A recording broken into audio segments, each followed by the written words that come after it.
সাতক্ষীরায় মালিকবিহীন আটককৃত বিপুল পরিমাণ মাদকদ্রব্য ধ্বংস।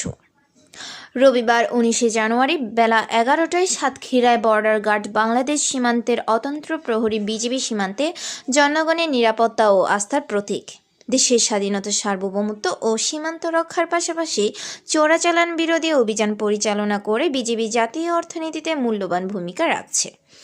বিশেষ করে সীমান্তে মাদকসহ সকল চোরাচালানের বিরুদ্ধে মহাপরিচালক border guard Bangladesh zero tolerance নীতি বাস্তবায়নের নির্দেশনা প্রদান করেছেন। মহান পরিচালক বিজিবি এর নির্দেশনা মোতাবেক সাতক্ষীরা ব্যাটালিয়ন ৩৩ বিজিবি এর সৈনিকগণ মাদক চোরাচালান দমনে দৃঢ় প্রতিজ্ঞাবদ্ধ। এস.এম. আরিফ রায়হান, সিনিয়র সহকারী পুলিশ সুপার, কোম্পানি কমান্ডার, ভারপ্রাপ্ত রেব ৬, সিপিসি ১, সাতক্ষীরা। সর্দার ইকবাল হোসেন, পুলিশ পরিদর্শক, সাতক্ষীরা সদর থানা।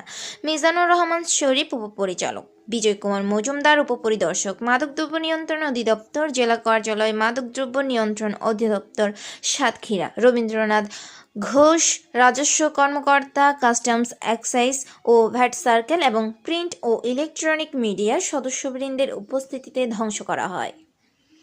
আব্দুর রশিদ, ডাক বাংলা টিভি, সাতক্ষীরা।